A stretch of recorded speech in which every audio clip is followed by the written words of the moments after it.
I'm in a 12-step program. I'm in an AA, right? So I was I'm in recovery, so almost 2 years now, and that really changed my life. Getting into 12 steps, and and I know that's your book, but one of the things that stuck with me is esteemable people do esteemable things, and it's like right.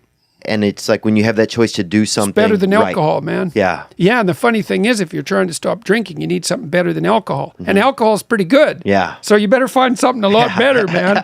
Yeah, and it is. And then esteemable people do esteemable things. It's like, you want to figure out something that you're doing with your life that's worth not getting drunk and screwing up. Yeah. Right? Because that's fun. Yeah, you want to have something on the other side of that teeter-totter that has some value to you. You bet. And so that you can think, no, I'm not going to get drunk and screw that up. Right. Because, you might say, well, why do people drink too much? It's like, if you like alcohol, that's a stupid question. Yeah. Right? It's like, why do people drink too much? Well, because it's great. Yeah. It's like, okay, so why stop? Well, you do stupid things when you're drunk.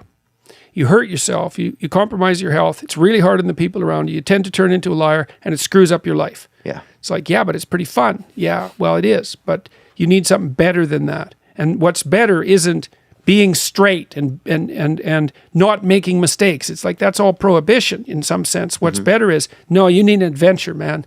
You need to get out there and have something to do. Yeah. And something worth waking up for. And that's the substitute for the addiction.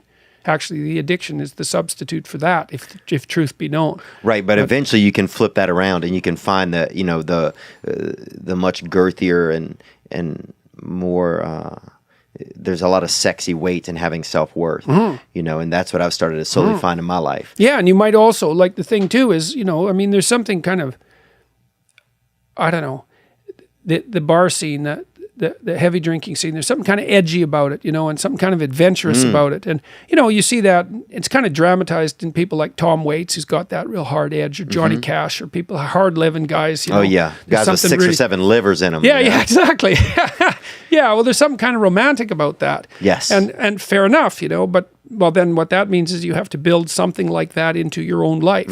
So maybe you need to take an adventurous trip now and then. You got to have something there that's edgy to replace that, and that's the security. That's beautiful. And there's so much growth to be had right there when you realize how much, like, there were times I was like, man, I could never be a sober person because I'm afraid of, I can't communicate with women, or I'm afraid to, stand around in a circle with tough guys without having like a beer in my hand, or like all these little crutches, I can't.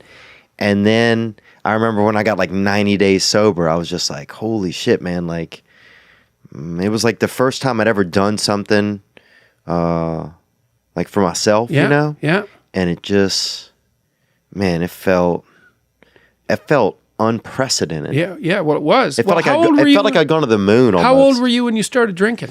I don't know, probably like 17 or 16, kind of regular. Yeah. It was pretty basic, and I never did a bunch of it, But my biggest thing was just emotional sobriety. Like, I was so drunk on my own insecurities and low self-worth. Well, alcohol really is a good drug for coping with anxiety. That's why people use it. So it does too. If you really like alcohol, it does 2 things to you. It makes you more extroverted and enthusiastic while you're on the ascending limb of the blood alcohol curve, which is why you have to keep drinking once you start.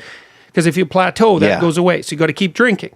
Okay, so that's one thing. It makes you more enthusiastic and more full of positive emotion.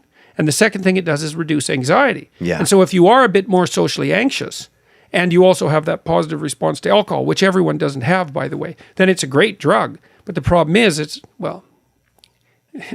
a great drug for the moment. Right. Right. There's consequences. Yeah, this sounds when it's not great. Well, it also, alcohol is an interesting drug because it actually doesn't make people stupid. This has been tested. Like, people who are drunk will take far more risk. And you might say, well, that's because they're too stupid to understand the risk. It's like, no, they're not. If you ask them about the risk when they're drunk, they can outline it perfectly. What it stops them from doing is caring about the risk. It's actually, and that's part of the anti-anxiety component. It's like, the risk is, that's why you can drive around drunk at high speed in a car, which is a really stupid thing to do. Yeah. We used to do that in the back roads of northern Alberta. It's fun. Yeah. But but people died all the time doing it, especially in the winter. It's like, wow, this is great. It's great until your head's gone through the windshield, like so many things. Yeah. It's like jumping off a cliff. I'm flying, which is true until the last 1/10 of a second. It's like, then you're not flying, man. It's like, yeah. So alcohol has exactly that effect. It is a great anti-anxiety drug, but it does stop you, and you said it stopped you from learning the skills that you need in a social circumstance to be able to cope with that. So then it actually stops you from dealing with the anxiety. You don't have to learn how to overcome it. That's not good. Yeah. So you're not really learning. You're kind of just staying in the.